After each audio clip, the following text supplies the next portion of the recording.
Good morning all of you. 15 अक्टूबर 2024 के current affair के जितने भी मोस्ट इम्पोर्टेंट क्वेश्चन हैं और उनसे संबंधित जितने भी इम्पोर्टेंट फैक्ट्स हैं जो एग्ज़ाम्स में आ सकते हैं, उन सभी को इस वीडियो में रिवाइज करेंगे। तो पहला क्वेश्चन है, ग्लोबल हंगर इंडेक्स 2024 में भारत को कौन सा स्थान मिला है? 105वां। ग्लोबल हंगर इंडेक्स में बताया जाता है कि किस देश में भुखमरी से कितने लोगों की मौत होती है, उसी को भुखमरी कहा जाता है, तो कितनी है। इसमें वही देश शामिल होते हैं जहाँ पे भुखमरी होती है, मतलब जैसे बड़े बड़े देश अमेरिका जैसे, यूएस जैसे, ये जो देश हैं ये इसमें शामिल नहीं किए जाते हैं। इसे जारी करने वाली संस्था वर्ल्ड हंगर हिल्फ जो कि जर्मनी की है, वो जारी करती है। इसके 4 आधार होते हैं। 2023 में भारत की जो रैंक है ये 111वीं थी और अभी 2024 में यह घटकर 105 हो गई है। नेपाल, बांग्लादेश और श्रीलंका भारत से बेहतर स्थिति में है। भारत का स्कोर 100 में से केवल 27.3 रहा है। उसके बाद है इम्पोर्टेंट पॉइंट्स में जितनी भी इम्पोर्टेंट रैंक्स हैं जो एग्जाम्स में आती हैं, उन सभी को देख लेते हैं। प्रेस की फ्रीडम में भारत की रैंक क्या है? 159। मानव विकास सूचकांक में भारत की रैंक है 134। जेंडर इनइक्वलिटी यानी कि लैंगिक असमानता सूचकांक में 108वीं। जेंडर गैप इंडेक्स में 129। एशियन पावर में रैंक भारत की 3rd है। पर्यावरण संरक्षण में भारत की रैंक है 176। ग्लोबल फायर पावर में रैंक है भारत की 4th। उसके बाद है इम्पोर्टेंट करंट्स। हाल ही में इसरो ने एक्स-रे पोलरीमीटर सैटेलाइट एक्सपोसैट को किससे प्रक्षेपित किया है? PSLV C58 से किया है। उसके बाद है आदित्य L1 को इसरो ने किससे लॉन्च किया था? PSLV C57 से। हाल ही में PM मोदी ने देश के सबसे लंबे समुद्री पुल अटल सेतु का उद्घाटन कहाँ पे किया है? महाराष्ट्र में। और ये जो पुल है ये नवी मुंबई को मुंबई से जोड़ता है। इसकी जो कुल दूरी है 27 किलोमीटर है। उसके बाद है MS सुब्बुलक्ष्मी को किस वर्ष भारत रत्न से सम्मानित किया गया था? ये किया गया था 1998 में। को ये पता नहीं कितनी बार एग्जाम्स में पूछा जा चुका है। MS सुब्बुलक्ष्मी वाला क्वेश्चन काफ़ी बार आया है। किसने भारत पर आधारित किताब उल हिंद की जो लिखी है? ये अलबरूनी ने लिखी है। नेक्स्ट क्वेश्चन है, हाल ही में चर्चा में रही SBS 3rd परियोजना का संबंध किससे है? आंसर है जासूसी ग्रह। यह एक जासूसी ग्रह है। SBS यानी कि स्पेस बेस सर्विलांस, हिंदी में है अंतरिक्ष आधारित निगरानी। यह एक जासूसी उपग्रह है। इसमें भारत 52 उपग्रहों को निम्न भू कक्षा में लॉन्च करेगा। इसका संचालन रक्षा अंतरिक्ष एजेंसी करेगी। यह चीन की निगरानी करने के लिए लॉन्च होंगे। इनमें से 21 उपग्रह तो इसरो द्वारा बनाए जाएंगे और 21 उपग्रह है वो प्राइवेट कंपनी निर्माण करेगी। उसके बाद है इम्पोर्टेंट पॉइंट्स। भारत का पहला सुपर कंप्यूटर कौन सा था? परम 8000। फादर ऑफ सुपर कंप्यूटर किसे कहा जाता है? विजय भटकर को। नोकरेक बायोस्फीयर रिजर्व भारत के किस राज्य में स्थित है? ये मेघालय में स्थित है। पंच जगत वर्गीकरण के जनक कौन है? H विक्टर से। उसके बाद है इम्पोर्टेंट करंट्स। हाल ही में लॉन्च भारत का नवीनतम सुपर कंप्यूटर कौन सा है? परम रुद्र। गुट निरपेक्ष आंदोलन का 19वां शिखर सम्मेलन कहाँ पर प्रारंभ हुआ है? युगांडा में। हाल ही में दुनिया की जो सबसे ऊंची डॉक्टर भीमराव अंबेडकर की सामाजिक न्याय की प्रतिमा का उद्घाटन कहाँ हुआ है? विजयवाड़ा, आंध्र प्रदेश में। नेक्स्ट क्वेश्चन है, हाल ही में भारत ने आतंकी संगठन हिजब उत तहरीर का प्रतिबंध लगाया है। इसका संबंध किससे है? आंसर है इजराइल से। हिजब उत तहरीर यरूशलेम यानी कि इजराइल का जो एक आतंकी संगठन है जो लोगों को धर्म के नाम पर लड़वाता है, और इसे भारत ने हाल ही में गतिविधि रोकथाम अधिनियम 1997 एक्ट के तहत प्रतिबंधित कर दिया है। हिजब उल तहरीर संगठन का कार्य क्या होता है?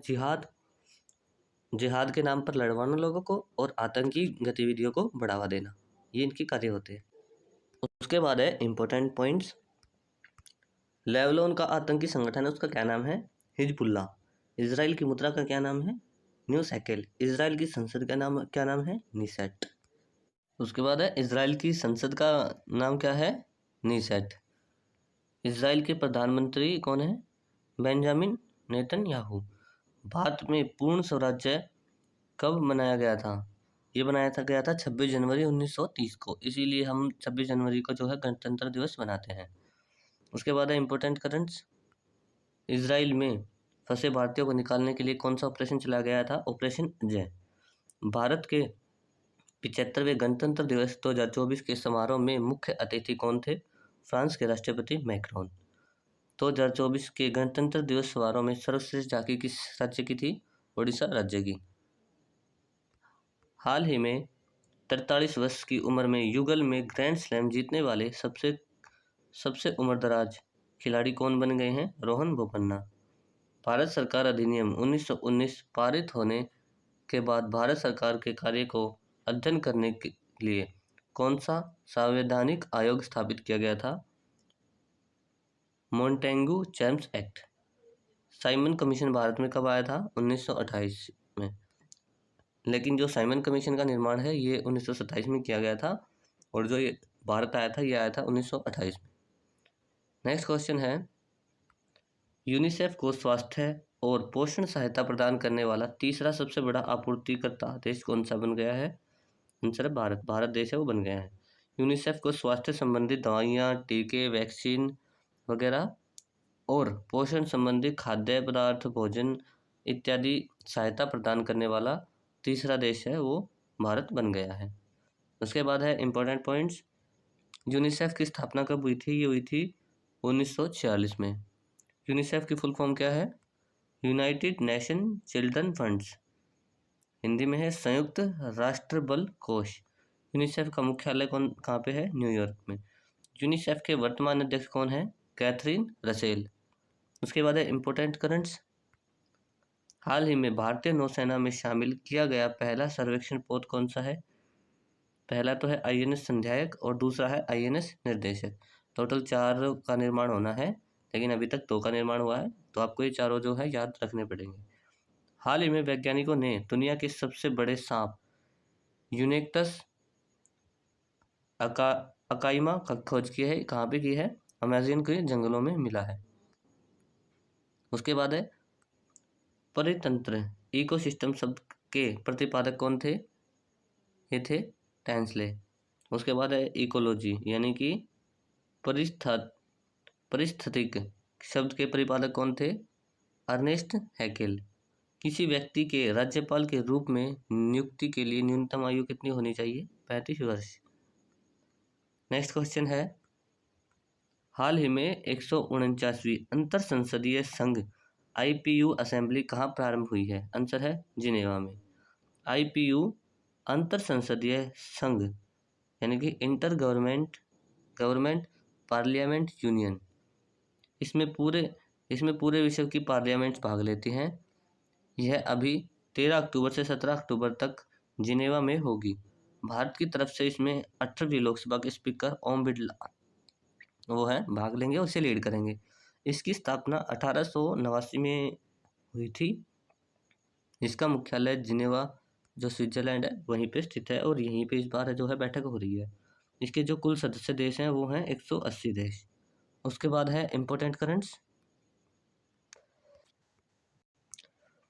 लोकसभा के स्पीकर और डिप्टी स्पीकर का वर्णन किस अनुच्छेद में किया गया है? 93 में। लोकसभा का वर्णन किस अनुच्छेद में किया गया है? 79 में, 79। G20 2024 का आयोजन हाल ही में कहाँ पे हुआ है? ब्राज़ील में। G7 2024 का आयोजन हाल ही में कहाँ पे हुआ है? इटली देश में। ब्रिक्स 2024 का आयोजन हाल ही में कहाँ पे किया गया है? रूस में। SU 2024 का आयोजन हाल ही में कहाँ पे किया गया है? अस्ताना कजाकिस्तान में।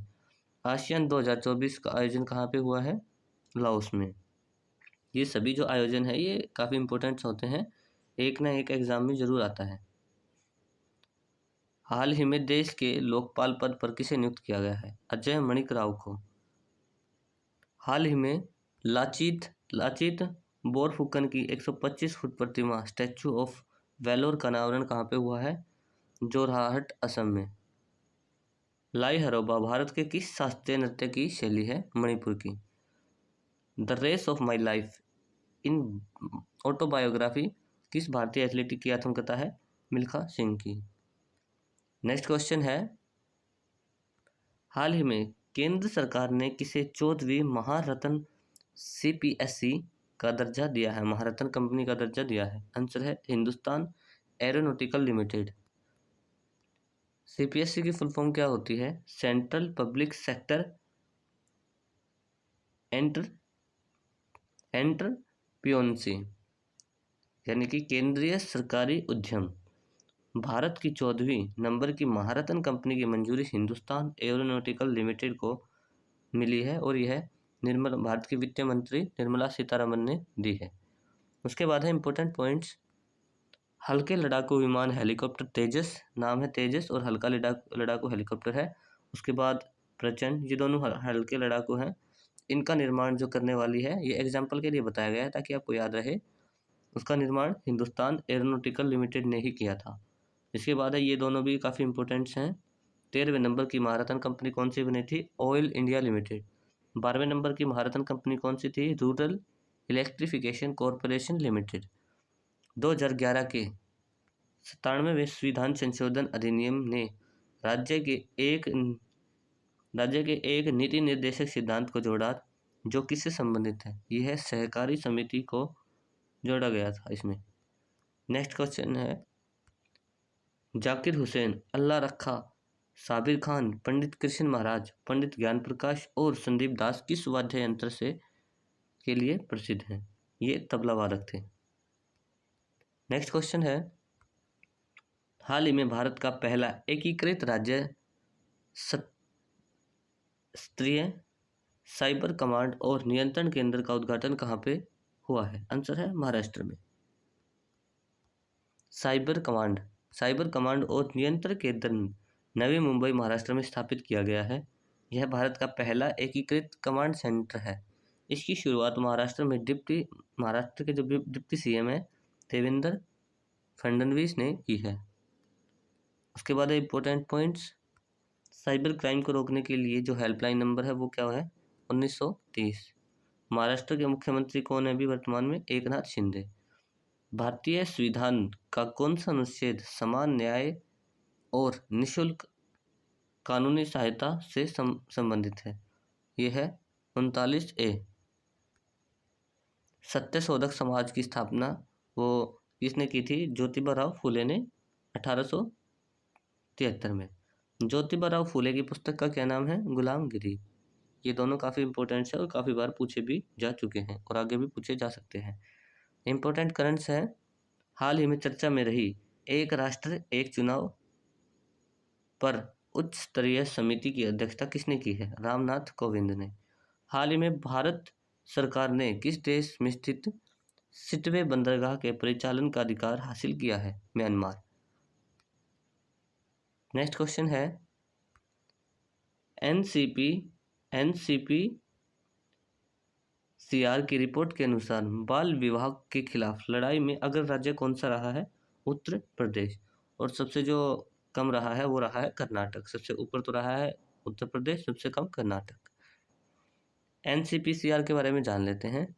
राष्ट्रीय बाल अधिकार संरक्षण आयोग, national commission for protection children's. NCPCR 2005 के अधिनियम से इसकी स्थापना 2007 में हुई थी। यह महिला और बाल विकास मंत्रालय के अंतर्गत आता है। NCPCR की रिपोर्ट के अनुसार बाल विवाह को रोकने में सबसे अग्रणी राज्य उत्तर प्रदेश रहा है और दूसरे नंबर पर ओडिशा रहा है और सर्वाधिक जो बाल विवाह है वो कर्नाटक में हुए हैं। उसके बाद है इंपॉर्टेंट पॉइंट्स। बाल विकास मंत्री हमारी कौन है? अन्नपूर्णा देवी। बाल विवाह निषेध कानून एक्ट कब आया था? 2006 में। हाल ही में नौसेना प्रमुख कौन बने हैं? दिनेश कुमार त्रिपाठी। हैंसन रोग क्या होते हैं? कुष्ठ रोग या फिर इन्हें लेप्रोस भी बोल देते हैं। ग्रेनाइट बेसाल्ट किस प्रकार की चट्टानें हैं? ये आग्नेय चट्टानों का उदाहरण है। टेबल शुगर में क्या शामिल होता है? ये होता है सुक्रोज। नेक्स्ट क्वेश्चन है, हाल ही में सर्वोच्च न्यायालय के आदेश के बाद किसने अनुसूचित जातियों में उपवर्गीकरण प्रारंभ किया है? आंसर है तेलंगाना में। तेलंगाना के सीएम रेवंत रेड्डी ने एससी के लिए उपवर्गीकरण कर दिया है और इन्हें 4 भागों में बांटा गया है, ए, बी, सी और डी। तेलंगाना सरकार ने यह उत्तम कुमार कमेटी की सिफारिश पर किया है। इसमें जो आर्थिक रूप से कमज़ोर होगा उसे आरक्षण से बाहर किया जाएगा। ये हाल ही में सर्वोच्च न्यायालय सुप्रीम कोर्ट ने आदेश दिया था कि जो पिछड़ा वर्ग से आते हैं, एससी एसटी से, और जिनकी आर्थिक स्थिति सुधरी हुई है, उन्हें आरक्षण से बाहर किया जाए। उसके बाद है इम्पोर्टेंट करंट्स।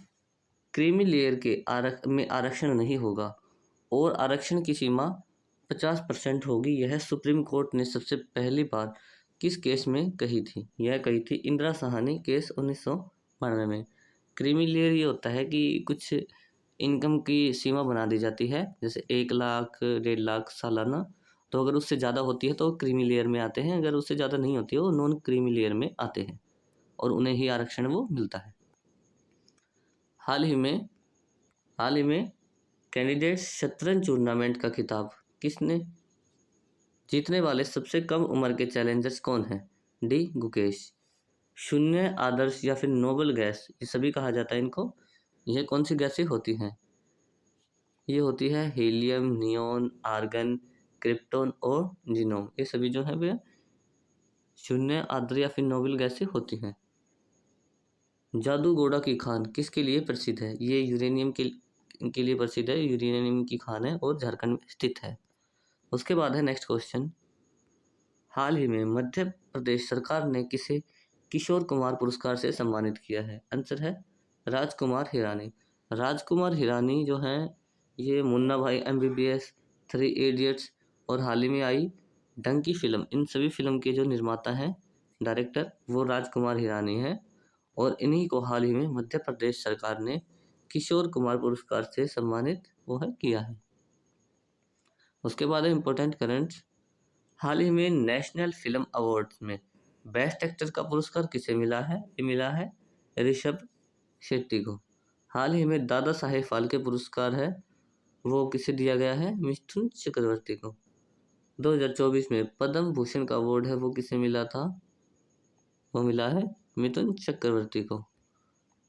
हाल ही में 2024 ICC T20 विश्व कप का ब्रांड एम्बेसडर किसे नियुक्त किया गया है? उसेन बोल्ट, युवराज सिंह और क्रिस गेल को ब्रांड एम्बेसडर बनाया गया है। ICC T20 2024 वर्ल्ड कप का आयोजन कहाँ पे हुआ है? अमेरिका प्लस वेस्ट इंडीज दोनों में हुआ है। ICC T20 2024 वर्ल्ड कप जो विजेता है वो कौन रही है? ये रही है भारत टीम। और जो किसी हरा के जीता है, साउथ अफ्रीका को हरा के। साउथ अफ्रीका इसका विजेता रहा है और भारत ने जीत लिया है।